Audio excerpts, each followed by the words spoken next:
నమస్కారం, నా పేరు శివ. అందరూ ఉన్నారు ఫ్రెండ్స్. వాళ్ళ వీడియోలో ఈపీఎఫ్ ఖాతాదారులకి ఒక ఇంపార్టెంట్ విషయాన్ని అయితే నేను చెప్పబోతున్నాను. వీడియోలోకి వెళ్ళే ముందు ఇలాంటి విషయాలు మీరు మరింత తెలుసుకోవడం కింద సబ్స్క్రైబ్ బటన్ ఉంది, దాన్ని ట్యాప్ చేసి మన ఛానల్ సబ్స్క్రైబ్ చేసి పక్కన ఉన్న బెల్ బటన్ని యాక్టివేట్ చేయండి. అంతేకాకుండా లైక్ చేయండి.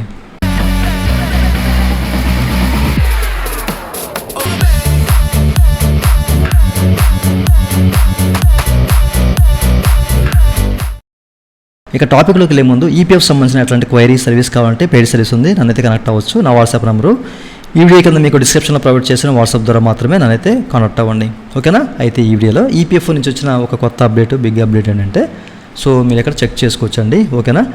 వీళ్ళు ఒక వెబ్ సర్క్యులర్ అనేది విడుదల చేశారు. దేని గురించి అంటే mandatory allotment and activation of UN through Umang app using FAT అని చెప్పేసి, ఓకేనా. నవ్వేడేస్ మనకి ఏంటంటే ఏదైనా యూఎన్ నెంబర్ని యాక్టివ్ చేయాలంటే FAT ద్వారా ఫేషియల్ అథెంటికేషన్. ఇప్పుడు మనం ఏంటంటే ఫేస్ అథెంటికేషన్ టెక్నాలజీ ద్వారా మనం యూఎన్ నెంబర్ని యాక్టివ్ చేస్తున్నాం కదా ఉమాంగ్ యాప్ ద్వారా, ఓకేనా.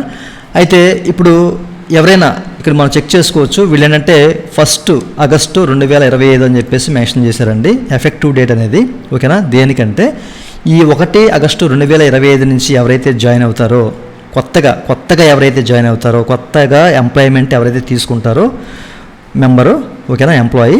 అట్లాంటి వాళ్ళు ఏంటంటే అట్లాంటి వాళ్ళకి మీరుగానే యూఎన్ నెంబర్ని జనరేట్ చేసుకోవాలి అండ్ యాక్టివ్ చేసుకోవాలన్నమాట. ఈ విషయాన్ని మీరు గమనించాలి. ఇక నుంచి అంటే ఇంతకుముందు మనకేంటంటే కంపెనీలో జాయిన్ అయితే మన డేటా తీసుకొని కంపెనీ వాళ్ళే అంటే హెచ్ఆర్ఏ ఒక యూఏఎన్ నెంబర్ని జనరేట్ చేయడం, అలాగే దాన్ని యాక్టివ్ చేయడం అలాంటివి చేస్తూ ఉంటారు లెక్క ప్రకారం. బట్ ఈ 1 ఆగస్టు 2025 నుంచి మన యూఏఎన్ నెంబర్ని మనమే జనరేట్ చేసుకోవాలి అండ్ దాన్ని మనం యాక్టివ్ చేసుకోవాలి. అట్లా యాక్టివ్ చేసుకున్న యూఎన్ నెంబరు హెచ్ఆర్కి ఇవ్వాలి. ఎక్కడైతే కంపెనీలో జాయిన్ అవుదాం అనుకుంటున్నామో ఆ కంపెనీలో మనం ఆ యూఎన్ నెంబర్ ఇవ్వాలన్నమాట ఇక్కడి నుంచి. ఎందుకంటే ఇందులో చాలా రకాల ఎర్రర్స్ అనేవి కానివ్వండి, లేకపోతే ఏదైనా ఇష్యూస్ కానివ్వండి, ఫ్రాడ్లెంట్ యాక్టివిటీస్ లాంటివి జరుగుతున్నాయి అన్నమాట ఇప్పుడు నవ్వే డేస్లో. అందుకేనంటే ఈపీఎఫ్ఓ ఈ నిర్ణయానికి అయితే వచ్చిందనమాట. ఇక నుంచి 1 ఆగస్టు 2025 నుంచి ఎవరైతే కొత్తగా కంపెనీలో జాయిన్ అవుదామో, కొత్తగా ఎంప్లాయ్మెంట్ తీసుకుందాము అనుకుంటారో అట్లాంటి వాళ్ళు తప్పనిసరిగా వాళ్ళే యూఎన్ జనరేట్ చేసుకోవాలి, దాన్ని యాక్టివ్ చేసుకోవాలి, ఓకేనా.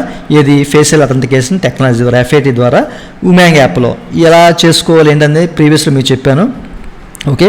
అది ఎక్కడ చేసుకోవాలి ఏంటని చెప్పేసి, ఓకే. ఉమాంగ్ యాప్లో అంటే మన ఛానల్ చూసే వాళ్ళకి చాలామంది తెలుసు, ఓకేనా. ఎవరికైనా డౌట్స్ ఉంటే కనుక నన్నైతే కనెక్ట్ అవ్వండి. నా వాట్సాప్ వీడియో కింద మీకు డిస్క్రిప్షన్లో ప్రొవైడ్ చేసిన పెయిడ్ సర్వీస్ ఉంది. ఇక నుంచి మీకు హెచ్ఆర్కి సంబంధం అయితే లేదండి. 1 ఆగస్టు 2025 నుంచి జాయిన్ అయిన వాళ్ళకి హెచ్ఆర్కి మీకు సంబంధం అయితే లేదు. మీరే యూఏ నెంబర్ జనరేట్ చేసుకుని యాక్టివ్ చేసుకుని వాళ్ళకి ఇస్తేనే వాళ్ళు లింక్ చేసుకుంటారు వాళ్ళ ఎస్టాబ్లిష్మెంట్లో, ఓకేనా. వాళ్ళైతే చేయరు. అయితే కొంతమందికి అయితే వెసులుబాటు అయితే ఉంది. ఎవరికంటే కనుక ఎవరైతే ఇంటర్నేషనల్ వర్కర్స్ ఉంటారు, ఓకేనా. అట్లాగే సిటిజన్స్ ఆఫ్ నేపాల్, అలాగే భూటాన్ అట్లాంటి వాళ్ళు ఉంటారు కదా. అట్లాంటి వాళ్ళకైతే ఎగ్జిస్టింగ్ ఏదైతే ప్రాసెస్ ఉందో అంటే హెచ్ఆర్ఏ చేస్తారు అలాంటి వాళ్ళకి. బట్ మనలాంటి సిటిజన్స్, ఇండియన్ సిటిజన్స్కి అయితే 1 ఆగస్టు 2025 నుంచి జాయిన్ అయిన వాళ్ళకి మనమే చేసుకోవాలి, ఓకే. మీకు క్లియర్గా అర్థమైంది అనుకుంటున్నాను. ఇంకా డౌట్స్ ఉంటే కనుక వీడియో కింద కామెంట్ చేయండి. అండ్ నన్ను కనెక్ట్ అవ్వాలంటే కనుక వాట్సాప్ నెంబర్ మీకు డిస్క్రిప్షన్ ప్రొవైడ్ చేశాను, వాట్సాప్ ద్వారా మాత్రమే కనెక్ట్ అవ్వండి. ఇదండి వాళ్ళ వీడియో. ఈ వీడియో మీకు నచ్చితే వీడియో కింద లైక్ చేసి మనం సపోర్ట్ చేయండి. అలాగే ఇలాంటి విషయాలు మీరు మన తీసుకునే కింద సబ్స్క్రైబ్ ఉంది, దాన్ని ట్యాప్ చేసి మనం సబ్స్క్రైబ్ చేసి పక్కన ఉన్న అప్లోడ్ చేసుకోండి. Thank you for watching and జై హింద్.